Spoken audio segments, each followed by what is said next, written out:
ಜವಾಬ್ದಾರಿನೂ ನಮ್ದೇ ಅಲ್ವಾ? ನಿಮ್ಗೆ ಏನ್ ಬೇಕು ನನ್ನಿಂದ? ಜಿಲ್ಲಾಧಿಕಾರಿಯಾಗಿ ನಾನಿರ್ಲಿ, ನನ್ನ ಪೊಲೀಸ್ ವರಿಷ್ಠಾಧಿಕಾರಿರವರಿರ್ಲಿ, ಅವರಿಂದ ನಿಮ್ಮ ನಿರೀಕ್ಷೆ ಏನು? ನೀವ್ ಏನ್ ಹೇಳ್ತಿರೋ, ನೀವು ರೈತರ ಪರವಾಗಿ ಹೇಳ್ತೀರಿ. ಆ ರೈತರ ಪರವಾಗಿ ಹೇಳ್ತಾ ಇರುವಂತ ಆ ಮಾತೇನಿದೆ, ಅದಕ್ಕೆ ನಾವು ನಂಬಬೇಕು, ಬೆಂಬಲ ಕೊಡಬೇಕಲ್ವಾ? ನಾನು ಬೆಂಬಲ ಕೊಡ್ತೀನಿ.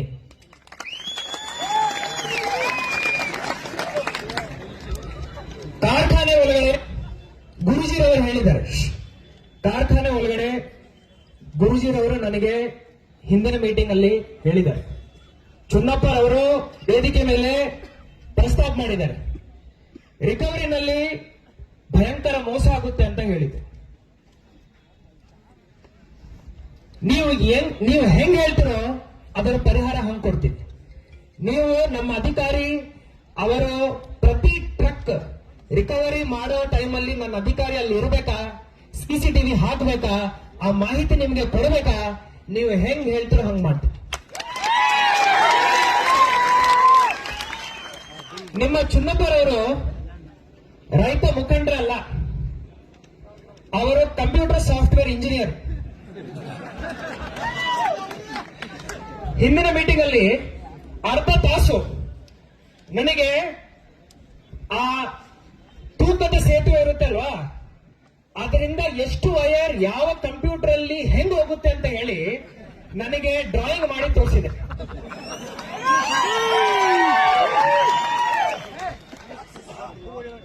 ರೈತರ ಪರವಾಗಿ ಅಷ್ಟು ಕಾಳಜಿ ಇಟ್ಕೊಂಡು ಇನ್ನೂ ಕಂಪ್ಯೂಟರ್ ಬಗ್ಗೆ ಓದ್ತಾ ಇದಾರಲ್ವಾ, ಅವರಿಗೆ ಶ್ಲಾಘನೆ ಹೇಳಬೇಕು.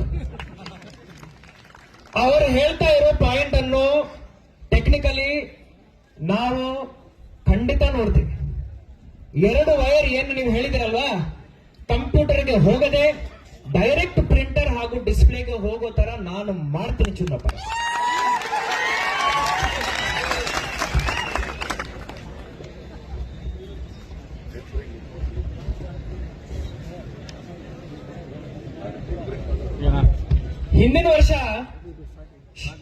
ಹಿಂದಿನ ವರ್ಷ ಚುನ್ನಪ್ಪರವರು ಎಲ್ಲ ತೂಕ ಸೇತುವೆಗಳಲ್ಲಿ ಡಿಜಿಟಲೀಕರಣ ಆಗಬೇಕಂತ ಹೇಳಿದ್ರು. ನಾನು ಅವಾಗ ಚುನ್ನಪ್ಪರವರಿಗೆ ಹೇಳಿದ್ದೀನಿ, ಗುರುಜಿರವ್ರು ನೀವು ಇದ್ರ ಅವಾಗ ಹೆಂಗ್ ಮಾಡ್ಲಿಕ್ಕೆ ಸಾಧ್ಯರಿ? ಅಷ್ಟೆಲ್ಲ ಬ್ರಿಡ್ಜ್ಗಳಿರ್ತಾವೆ, ಪ್ರತಿಯೊಂದು ಫ್ಯಾಕ್ಟರಿ ಎದುರುಗಡೆ ಬ್ರಿಡ್ಜ್ ಇರ್ತಾವೆ, ಹೆಂಗ್ ಮಾಡೋದಂತ. ಅವರು ಚುನ್ನಪ್ಪರವರು ನನಗೆ ಹೇಳಿದ್ರು, ಸರ್ ನೀವು ಮನಸ್ಸು ಮಾಡಿ ಆ ಡಿಪಾರ್ಟ್ಮೆಂಟ್ ಅವರನ್ನು ಕರೆಸಿ ಅವರಿಂದ ಈ ಕೆಲಸ ಮಾಡಿಸ್ರಿ ಅಂತ ಹೇಳಿದ್ರು. 1 ವರ್ಷ ನಂತರ ಬಹಳ ಹೆಮ್ಮೆಯಿಂದ ಹೇಳ್ತಾ ಇದ್ದೀನಿ, ನೀವು ಹೇಳಿರೋ ಮಾತು ಈಗ ಸತ್ಯ ಆಗಿದೆ. ಪ್ರತಿ ಒಂದು ತೂಕದ ಸೇತುವೆನಲ್ಲಿ ಡಿಜಿಟಲೀಕರಣ ಆಗಿದೆ. ಈಗ ಚುನ್ನಪ್ಪರವರು ಮತ್ತೆ ಕಂಪ್ಯೂಟರ್ ಇಂಜಿನಿಯರ್ ಅಲ್ವಾ, ಅವರೇನು ಹೇಳ್ತಾ ಇದಾರೆ, ಈ ಡಿಜಿಟಲೀಕರಣ ಮಾಡ್ತಾರಲ್ವಾ, ಇದರಲ್ಲಿ ಟ್ಯಾಂಪರ್ ಮಾಡ್ತಾರೆ. ನಾನು ಇಂಜಿನಿಯರ್, ಆದ್ರೆ ಚುನ್ನಪ್ಪ ಅವರನ್ನು ಕೇಳಿದ್ದೆ ನಾನು, ಹೆಂಗ್ ಟ್ಯಾಂಪರ್ ಮಾಡ್ತೀರಿ ಅಂತ ಕೇಳಿದೆ. ಆವಾಗ ಬಹಳ ಟೆಕ್ನಿಕಲಿ ಏನೋ ಎಕ್ಸ್ಪ್ಲೇನ್ ಮಾಡಿದ್ರು. ಹಂಗ ಒಂದು ವೈರ್ ಇರುತ್ತೆ, ಅದನ್ನ ಹಿಂಗ್ ತೆಗಿಬೇಕು, ಮತ್ತೆ ಹಂಗ್ ಕಟ್ ಮಾಡಬೇಕು, ಅದರಲ್ಲಿ ಹಿಂಗ್ ಅದನ್ನು ಸೇರಿಸಬೇಕು. ನನಗೆ ಬರೀ ಹಿಂಗ ಅರ್ಥ ಆಯ್ತು ಅಷ್ಟೇ. ತೀರಾ ಹೋಗಿ ಏನ್ ಮಾಡ್ಲಿಕ್ಕೆ ಸಾಧ್ಯ ಅಂತ ನಾನು ಕೇಳಿದ್ದೆ. ಚುನ್ನಪ್ಪರವರು ಹೇಳಿದ್ರು, ಇವತ್ತನೇ ನೀವು ಒಂದು ಆದೇಶ ಹೊರಡಿಸಬೇಕು. ಪ್ರತಿ ತೂಕದ ಸೇತುವೆ ಕಡೆ ಇರೋ ಆ ಡಿಜಿಟಲ್ ಮೀಟರ್ ನಿಗಾ ಮಾಡಲಿಕ್ಕೆ, ಅದರ ಮೇಲೆ ನಿಗಾ ಇಡಿಸಲಿಕ್ಕೆ ನಿಮ್ಮ ಅಧಿಕಾರಿ ಅಂದ್ರೆ ಜಿಲ್ಲಾಡಳಿತದಿಂದ ಒಬ್ಬ ಅಧಿಕಾರಿ ಇರ್ಬೇಕು, ಪೊಲೀಸ್ ಅಧಿಕಾರಿ ಒಬ್ಬರು ಇರ್ಬೇಕು, ಜೊತೆಯಲ್ಲಿ ರೈತ ಸಂಘಟನೆಯಿಂದ ಒಬ್ಬ ಮುಖಂಡರು ಇರ್ಬೇಕಂತ ಹೇಳಿದ್ರು. ಇಲ್ಲಿ ಮಠ ನಾವು ಆ ರೀತಿಯ ಆದೇಶವನ್ನು ಹೊರಡಿಸಲಿಲ್ಲ. ಚುನ್ನಪ್ಪರವರೇ, ನೀವು ಹೇಳಿದ ನಂತರ 2 ತಾಸಲ್ಲಿ ಆದೇಶ ಮಾಡಿದ್ವಿ. ಇಷ್ಟೆಲ್ಲ ಕೆಲಸ ನಾವು ಮಾಡ್ತಾ ಇರುವಾಗ ನನಗೆ ಆಕ್ಚುಲಿ ಆರಾಮ್ ಇರ್ಲಿಲ್ಲ ಗುರುಜಿ. ಇಲ್ಲ ಅಂದ್ರೆ ಈ ಸಮಸ್ಯೆ ಇಲ್ಲಿ ತನಕ ಬರ್ತಾ ಇರ್ಲಿಲ್ಲ. ನಾವೆಲ್ಲರೂ ಎಲ್ಲೆಲ್ಲಿ ಕುತ್ಕೋಬೇಕು ಅಲ್ಲೇ ಕುತ್ಕೊಂಡು ಮುಕ್ತಾಯ ಮಾಡ್ತಾ ಇದ್ದೀವಿ. ನನ್ನ ಮೇಲೆ ಪ್ರೀತಿ ನಂಬಿಕೆ ಇಟ್ಕೊಳ್ಳಿ. ನಿಮ್ಮ ಎಲ್ಲ ಮುಖಂಡರ ಜೊತೆ ನಾನು ಜವಾಬ್ದಾರಿ ತಗೊಂಡು ನಾನು ಮಾತುಕತೆಯನ್ನು ನಡೆಸ್ತೇನೆ. ಚುನ್ನಪ್ಪರವರು, ಮಿಸ್ಟರ್ ಚುನ್ನಪ್ಪಜಿ, ಯಾವಾಗ ಎಲ್ಲಿ ಯಾವ ಪರಿಸ್ಥಿತಿನಲ್ಲಿ ನಾನು ಬರ್ಬೇಕಂತ ನೀವು ಹೇಳ್ರಿ, ನಾನು ಬರ್ತೇನೆ. ನೀವು ಯಾರ ಜೊತೆ ಏನ್ ಮಾತಾಡ್ಬೇಕಂತ ಹೇಳಿ. ನಿಮ್ಮ ಪದಗಳೇನಿದಾವೆ ನನ್ನ ಬಾಯಿಂದ ನಾನು ಮಾತಾಡ್ತೀನಿ. ಆದರೆ ರೈತರು ಬೀದಿ ಮೇಲೆ ಇರಬಾರ್ದು, ಅಷ್ಟೇ ನನ್ನ ಬೇಡಿಕೆ. ಒಂದ್ಸತಿ ಚುನ್ನಪ್ಪರವರು ನಾನು ಹೆಸ್ಕಾಂ ಎಂ ಡಿ ಇದ್ದಾಗ ಒಂದ್ ದೊಡ್ಡ ಹೋರಾಟ, ಕೇಳ್ರಿ ಬಹಳ ಇಂಪಾರ್ಟೆಂಟ್ ಇದೆ. 10,000 ಜನರನ್ನು ನನ್ನ ಹೆಸ್ಕಾಂ ಆಫೀಸ್ ಎದುರುಗಡೆ ಸೇರಿಸಿದ್ರು. ಜೊತೆನಲ್ಲಿ ದೊಡ್ಡ ಪಾತ್ರೆಗಳನ್ನು ಹಿಂದಿನ ಟ್ರ್ಯಾಕ್ಟರ್ ಇಂದ ತೆಗಿತಾ ಇದ್ರು, ದೊಡ್ಡ ಪಾತ್ರೆಗಳು. ನಾನು ನನ್ನ ಮನೆ ಹಿಂದೆ ಇತ್ತು, ಹೊರಗಡೆ ಬಂದೆ. ಏನ್ರಿ ಚುನ್ನಪ್ಪರವರೇ ಇಷ್ಟೆಲ್ಲ ಪಾತ್ರೆಗಳನ್ನು ತೆಗಿತಾ ಇದ್ರಿ ಟ್ರ್ಯಾಕ್ಟರ್ ಇಂದ ಅಂದ್ರೆ, ಇವತ್ತು ನಾವು ನಿಮ್ಮ ಕಚೇರಿ ಎದುರುಗಡೆನೆ ಪಲಾವ್ ಮಾಡ್ಕೊಳ್ತಾ ಇದೀವಿ ಅಂತ ಹೇಳಿ. ಆವಾಗ ರೈತರಿಗೆ ಬರೇ 5 ತಾಸು ಕರೆಂಟ್, 3 ತಾಸು ಕರೆಂಟ್ ಕೊಡ್ತಾ ಇದೀವಿ. ಆ ಪಲಾವ್ ರುಚಿ ಎಷ್ಟು ಚೆನ್ನಾಗಿತ್ತಂದ್ರೆ ಅದೇ ದಿವಸ ನಾವು 10 ತಾಸಿಗೆ ಇನ್ಕ್ರೀಸ್ ಮಾಡಿದ್ವಿ. ಆ ಪಲಾವ್ ಸೇವನೆ ನಾನು ಮಾಡ್ತೀನಿ. ಹಂಗ ನಮ್ಮ ಎಲ್ಲರ ಅನುಬಂಧ ಇದ್ದಾಗ, ಹಂಗ ನಮ್ಮ ಎಲ್ಲರ ಮಧ್ಯ ಪ್ರೀತಿ ವಿಶ್ವಾಸ ಇದ್ದಾಗ ಈ ರೀತಿಯ ಸಂದರ್ಭ ನಾನಿಲ್ಲಿ ಬಂದ ನಂತರ ಆಗಬಾರದು. ನಾನು ಎಲ್ಲ ನಿಮ್ಮ ಕೆಲಸ ಮಾಡಲಿಕ್ಕೆ ರೆಡಿ ಇದೆ. ಆದರೆ ನನ್ನ ಮೇಲೆ ವಿಶ್ವಾಸ ಇಟ್ಕೊಂಡು ನೀವು ಎಷ್ಟು ಸತಿ ಹೇಳಿದಿರೋ ಅಷ್ಟು ಸತಿ ಗುರೂಜಿ ನಾನು ಅವ್ರ ಜೊತೆ ಮಾತಾಡಿದ್ದೀನಿ. ನಾನು ನನ್ನ ಕೆಲಸ ಮಾಡಲಿಲ್ಲ ಅಂತ ಹೇಳಿದ್ದೇನೆ ಇಲ್ಲ. ನಿಮ್ಮ ಪರವಾಗಿ ನಾನು ಕೆಲಸ ಮಾಡಿದೆ. ಬರೋ ದಿನಗಳಲ್ಲಿನೂ ನಿಮ್ಮ ಪರವಾಗಿ ನಾನು ಕೆಲಸ ಮಾಡ್ತೀನಿ. ನಂದು ಅಷ್ಟೇ ಬೇಡಿಕೆ. ಈಗ ನಿಮ್ಮ ತೀರ್ಮಾನ ನೀವು ತಗೊಳ್ಳಿ. ಇಲ್ಲೇ ಇರ್ಬೇಕಂದ್ರೆ ಇಲ್ಲೇ ಇರ್ತೀನಿ.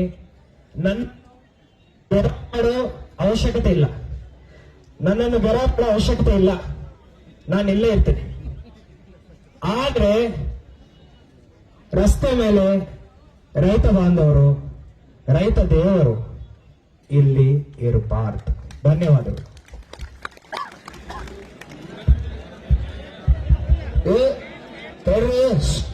ಕಬ್ಬು ಬೆಳೆಗಾರರ ಹೋರಾಟಕ್ಕೆ ಈಗ ಜಿಲ್ಲಾಧಿಕಾರಿ ಅವರು ಏನ್ ಹೇಳತ್ತಾರಪ್ಪ ಅಂತಂದ್ರೆ ಎಲ್ಲ ಕೇಳಿರಲ್ಲ. ಈಗ ಅವ್ರೇನ್ ಹೇಳ್ತಾರೋ, ಈಗ ನಮ್ಮದು 3,500 ರೂಪಾಯಿ ಬೇಡಿಕೆ ಐತಿ, ಹೇಳ್ತಿಲ್ಲ? ಒತ್ತಾಯ ಇಟ್ಟಿದೆ ಅವರಿಗೆ 3,500 ರೂಪಾಯಿ ನೀವು ಕೊಡ್ಲೇಬೇಕು. ಈಗಾಗಲೇ ಮಹಾರಾಷ್ಟ್ರದವ್ರು ನಮ್ಮದು ಇಲ್ಲೇ ಬಂದು 3,400 ಕಬ್ಬು ಹೇಳ್ತಾರೋ, 500 ಕಬ್ಬು ಹೇಳ್ತಾರೋ ಅನ್ನೋದು ಕೂಡ ಅವ್ರಿಗೆ ಮನವರಿಕೆ ಕೂಡ ಅದನ್ನ ಅವ್ರಿಗೂ ಹೇಳಿದೀವಿ. ರಾಜ್ಯದ ಮುಖ್ಯಮಂತ್ರಿ ಕೂಡ ಕಿವ್ಯಾಗ 10 ಸಲ ಊದಿ ಹೇಳಿದೀನಿ, ಅದನ್ನ ಅಲ್ಲಿ ಹೇಳಿರ್ತೀನಿ. ಅವ್ರೇನ್ ಹೇಳ್ತಾರೋ, ನೀವೇನು ಹೋರಾಟ ಮಾಡಿರಿ ಗುರ್ಲಾಪುರ ಮತ್ತು ಎಲ್ಲ ಕೂಡ ಸೈದಾಪುರ ಇಲ್ಲಿಂದ ತಿಂಗಳಾನಲ್ಲಿ ಹೋರಾಟ ಮಾಡಿದ್ರಿ. ನಾನು ಅದನ್ನ ಬದಲು ನಿರಂತರವಾಗಿ ಪ್ರಯತ್ನ ಮಾಡಿ, ಅದು ಮೊದಲ 50 ಇತ್ತು, ಆಮೇಲೆ 50 ಇತ್ತು, ಆಮೇಲೆ ಇದನ್ನೆಲ್ಲ ಗುದ್ದಾಡಿ ಸರಾಸರಿ 3,200 ರೂಪಾಯಿಗೆ ನಾನು ಇಲ್ಲಿ ತಂದಿಟ್ಟನು. ನಿಮ್ಮೆಲ್ಲರ ಕೇಳ್ರಿ, ಪೂರ್ತಿ ಕೇಳ್ರಿ. ನಿಮ್ಮೆಲ್ಲ ಹೋರಾಟ ಅಂದ್ರೆ 3,200 ರೂಪಾಯಿಗೆ ಇಲ್ಲಿ ತಂದಿಟ್ಟೈತಿ. ಇಲ್ಲಿಗೂ ಕೂಡ ನಿಮಗೆ ಹೆಚ್ಚಿಗೆ ನಾವು ಕೊಡಿಸ್ಬೇಕಪ್ಪ ಅಂದ್ರ ನಾನು ನಿಮ್ಮೆಲ್ಲದಕ್ಕೂ ರೆಡಿ ಅದನ್ನು. ನಾನು ಕೂಡ ಇಲ್ಲಿ ವೇದಿಕೆ ಮೇಲೆ ಕೊಡಬೇಕು ಅಂತನು. ಆದ್ರೂ ಕೂಡ ರೈತರ ಇವತ್ತು ನಾವು ಬೀದಿ ಒಳಗೆ ಬೇಡ ಅನ್ನುವಂತ ವಿಚಾರನ ಹೇಳತ್ತಾರ. ಆದ್ರೂ ಕೂಡ ಸರ್ ದಯವಿಟ್ಟು ತಮ್ಮಲ್ಲಿ ವಿನಂತಿ, ತಾವಂತೂ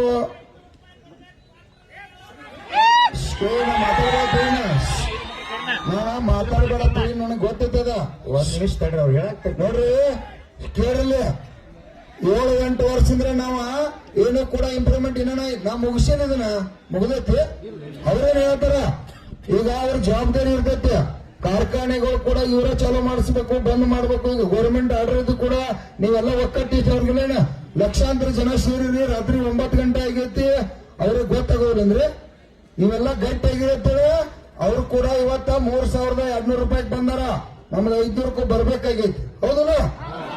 ಬರ್ಬೇಕಾಗೈತಿ ಅಂದ್ರೆ ನೀವು ಕೂಡ ತಾಳ್ಮೆ ತಗೋಬೇಕು.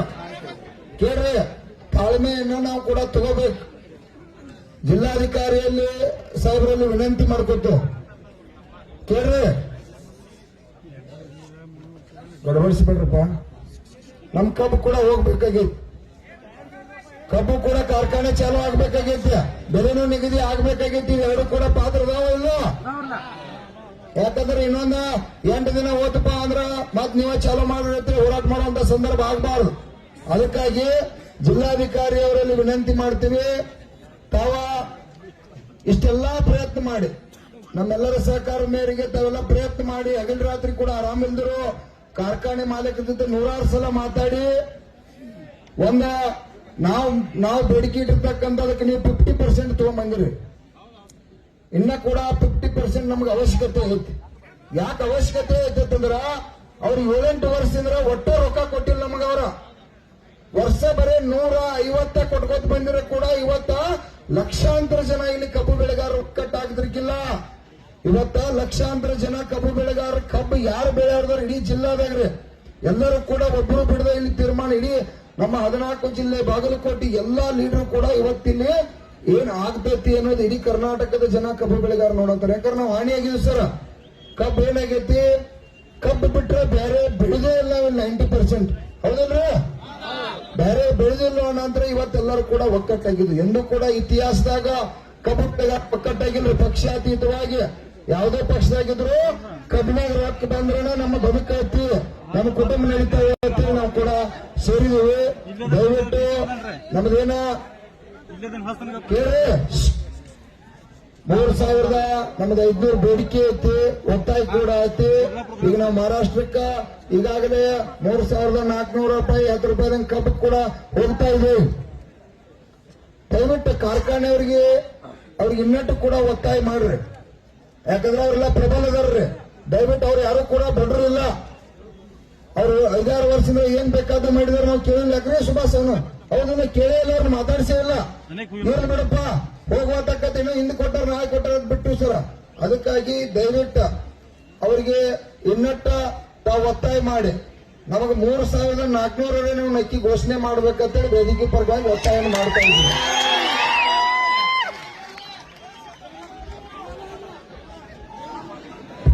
ಸ್ವಲ್ಪ ತಡಿತಮ್ಮ. ಈಗ 1 ಸೆಕೆಂಡ್, ಕರ್ನಾಟಕ ರಾಜ್ಯ ರೈತ ಸಂಘಕ್ಕೆ 1 ನಿಮಿಷ ಕೇಳಿ.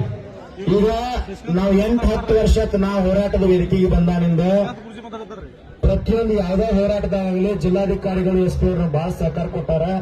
ನಾನು ಜಿಲ್ಲಾಧಿಕಾರಿಗಳು ವಿನಂತಿ ಮಾಡ್ಕೊಳ್ತೀನಿ, ಕೇಳ್ರಿ, ನಾವು 3,500 ಕೇಳಿವಿ.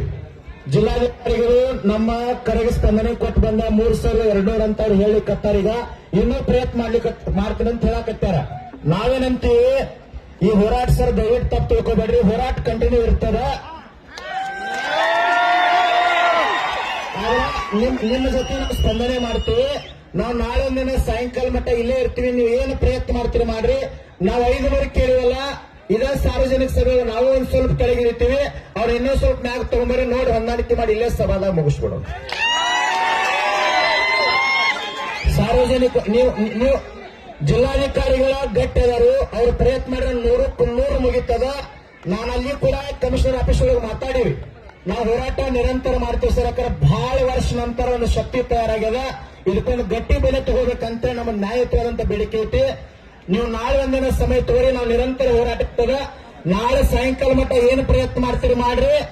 ನಾವು ಸ್ವಲ್ಪ ಕೆಳಗೆ ಬರ್ತೇವೆ, ಸ್ವಲ್ಪ ಆಗ್ ಬರ್ಲಿ ನೋಡಿ, ಇಲ್ಲೇ ಗುರ್ಲಾಪುರ ಕ್ರಾಸ್ ಒಳಗ ಮುಗಿಸೋಣ ಎಲ್ಲಾರು ಕೂಡ.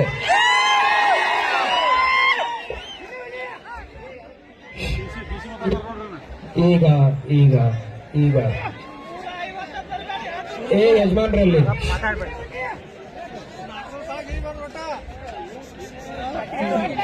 ಶಶಿಕಾಂತ್ ಗುರುಜಿರವ್ರ ಮೇಲೆ ನನಗೆ ವಿಪರೀತ ಪ್ರೀತಿ ಇದೆ. ಏನಿದೆ? ವಿಪರೀತ ಪ್ರೀತಿ ಇದೆ. ಆದರೆ ಇವತ್ತು ರೈತರು ಬೀದಿ ಮೇಲೆ ಇರಬಾರ್ದಂತ ನಿಮಗೆ ಮನವಿ. ಯಾಕೆಂದ್ರೆ ನಾನು ಇಲ್ಲಿ ಮಠ ಕೇಳ್ರಿ ಪ್ಲೀಸ್, ದಯವಿಟ್ಟು ಕೇಳ್ಕೊಂಡು, ದಯವಿಟ್ಟು ಸ್ವಲ್ಪ ತಾಳ್ಮೆ ಇರಲಿ, ಸ್ವಲ್ಪ ತಾಳ್ಮೆ ಇರಲಿ. ಇಲ್ಲಿ ಮಠ ನಾನು ನಿಮ್ಮ ಪರವಾಗಿ ಕೆಲಸ ಮಾಡಲಿಲ್ಲ ಅಂತ ನೀವು ಹೇಳ್ಬೋದು. ಆವಾಗ ನೀವು ಹೇಳಿದ್ರಂದ್ರೆ ಈ ಮಾತಿಗೆ ಅರ್ಥ ಬರುತ್ತೆ. ಇಲ್ಲಿ ಮಠ ಬರೇ ಹಿಂದಿನ 5 ದಿನದಿಂದ ಅಲ್ಲ, 5 ವರ್ಷಗಳಿಂದ ನಿಮ್ಮ ಕೆಲಸ ಮಾಡ್ಕೊಂಡು ಬಂದಿದ್ದೀರಿ. ನಿಮ್ಮ ವಾಟ್ಸಾಪ್ ಅಲ್ಲಿ ನನ್ನ ಫೋಟೋ ಬಿಡ್ತೀರಲ್ವಾ, ನಮ್ಮ ಜಿಲ್ಲಾಧಿಕಾರಿ ಅಂತ, ಅದು ಯಾಕೆ ಬಿಡ್ತೀರಾ? ನಿಮಗೋಸ್ಕರ ನಾವು ಕೆಲಸ ಮಾಡಿದ್ದೀವಿ ಅಂತಾನೆ ಬಿಡ್ತೀರಲ್ವಾ? ಆ ಒಂದು ಪ್ರೀತಿ ವಿಶ್ವಾಸ ನನ್ನ ಮೇಲೆ ಇದ್ದಾಗ ಈ ಏನು ಸ್ವಲ್ಪ ಹೆಚ್ಚು ಕಡಿಮೆ ಇದೆ, ಗುರೂಜಿ ನೀವು ಒಂದು ಪಾಯಿಂಟ್ ಎಷ್ಟು ಅಂತ ಹೇಳಿ ಅಷ್ಟು ಮಾಡಿಸ್ಕೊಡ್ತೀನಿ. ಆದ್ರೆ ಇವತ್ತು ಅವ್ರು ಬೇಡ.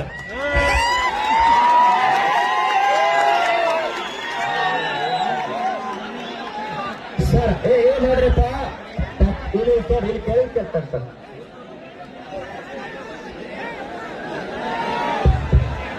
ಕರ್ನಾಟಕ ರಾಜ್ಯ ರೈತ ಸಂಘಕ್ಕೆ ಗುರ್ಲಾಪುರ ಕ್ರಾಸದ ಗೆಲುವಾಗಿದೆ. ಶಾಂತ ಇರು ಜರ, ಶಾಂತ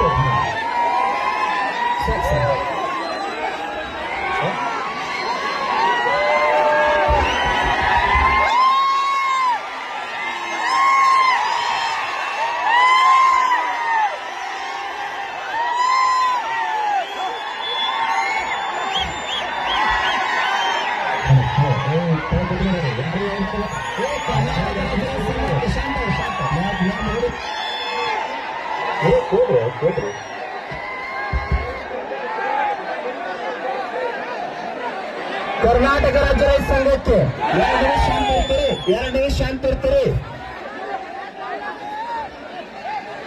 ಸರ್. 3,410 ರೂಪಾಯಿ ಮಹಾರಾಷ್ಟ್ರದವ್ರು ಹೇಳಿಕೊಡ್ತಾರ.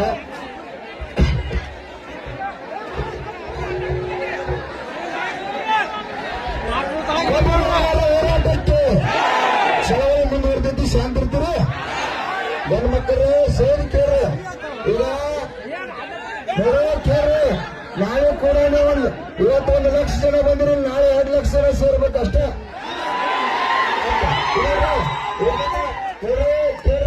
ಜಿಲ್ಲಾಧಿಕಾರಿ ಅವರು ಕಾರ್ಖಾನೆ ಮಾಲೀಕರಿಗೆ ನಾವು ವೋಟ್ ಆಗಿ ಚುನಾವಣೆ ಒಳಗೆ ಎಲ್ಲ ಕೂಡ ಅಧಿಕಾರನ ಕೊಟ್ಟರು, ಒಬ್ಬರು ಬಂದಿಲ್ಲ. ಆದ್ರೂ ಕೂಡ ಜಿಲ್ಲಾಧಿಕಾರಿ ಅವರ ವೈಯಕ್ತಿಕವಾಗಿ ಪರ್ಸನಲ್ ಕಾಳಜಿ ತಗೊಂಡು ಈ ರೈತ ಕುಟುಂಬಕ್ಕೆ ಒಳ್ಳೇದಾಗಲಿ ಅಂತ ಹೇಳ್ತಾರೆ.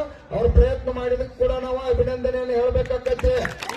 ನಾವು ಈ ಬೆಳೆ ಒಬ್ಬನೇ ಇರಬೇಕು, ನಮ್ಮನ್ನ ಇಚ್ಛೆ. ಯಾಕಂದ್ರೆ ಕಬ್ಬು ನಾವು ತಗೊಂಡು ನಮಗಿಟ್ಟು ಬೇಕು ಅದು ಕೂತದ್ದು ನಾವು ತಗೋಣ. ಆದ್ರೂ ಅದ ಹುಲಿಯಾಗಿ ಕೆಲಸ ಮಾಡ್ಯಾರ. ಇಲ್ಲಿ ಕಾರ್ಖಾನೆ ಮಾಲೀಕರಂದ್ರ ನೀವೇನಂತ ಹಗರ ತಿಳ್ಕೊಳಕ್ ಹೋಗ್ಬಾರ್ರಿ. ಅವ್ರ ಕೈಯಾಗ ಅಧಿಕಾರ, ರೊಕ್ಕ ಎಲ್ಲ ಕೊಟ್ಟವ್ರೆ ನೀವು ಇದ್ರಿ. ಅವ್ರ ಮನ್ಯಾಗ ಇವತ್ತಿನವ್ರಿಗೆ ನಾವು ಯಾರು ಕೇಳೇ ಇಲ್ಲ. ರಾಜು ಶೆಟ್ಟಿ ಸಾಹೇಬ್ರನಂಗ ಒಂದು 4 ಮಂದಿನ MP ಗಳು ಮಾಡಿ MLA ಮಾಡಿ ಕಳಿಸಿರ್ಪ ಅಂದ್ರೆ ಅವ್ರು ನಮ್ಮ ಹುಡುಗ ಬಂದ ಬೀದಿ ಒಳಗೆ ಕೂಡ್ತೀರ. ಇದೆಲ್ಲ ಬೇಟೆಗೆ ಹೋದ್ರವ್ರಲ್ಲ ಪುಣ್ಯಾತ್ಮಗಳು ಅವ್ರಲ್ಲ ಕೇಳ್ರಿ. ಇವತ್ತ ನೀವ್ ಹೆಂಗ ರೈತ ದೇವತೆಗಳು ಗಟ್ಟಿಗಿರಿ, ನಾಳೆ ಕೂಡ 2 ಲಕ್ಷ ಜನ ಸೇರ್ರಲ್ಲಿ ಅವರ ನಮ್ಮ ಪರವಾಗಿ ಕೆಲಸ ಮಾಡ್ತಾರ. ಯಾರಿಲ್ಲ ನಿಮ್ ತಲೆಯಾಗಿರ್ಬೇಕು. ಇವ್ರೇನ್ ಚಳವಳಿ ನೋಡು, ನೀವು ನಮ್ ದೇವ್ರುಗಳು ನೀವು ಮನಸ್ಸು ಮಾಡಿದ್ರೆ ನಾ ಏನ್ ಮಾಡ್ಲಿ? ಅಲ್ಪ ನೀವು ಬೇಕಾಗೈತಿ ಕಟ್ಟಿ ಹಾಕ್ತಾರ, ನಾವೊಬ್ಬ ಬಗೆಹರಿಸಕ್ ಬರ್ತೈತಿ. ನೀವೆಲ್ಲ ಹೂ ಅಂದ್ರನ ಬಗೆಹರಿಸ್ತು. ಈಗ ಜಿಲ್ಲಾ ಕೇಳ್ರಿ, ಈಗ ಇಷ್ಟೇ ಇವತ್ತಿನ ಜಿಲ್ಲಾಧಿಕಾರಿ ಅವರು ಕೂಡ ಏನು ಮಾತು ಕೊಡ್ತಾರೋ ಅದ್ರ ಪ್ರಕಾರ ಅವರು ಕೂಡ ಪ್ರಯತ್ನ ಮಾಡ್ತಾರ. ಒಳ್ಳೆ ಅಧಿಕಾರಿಗಳು ಇವತ್ತು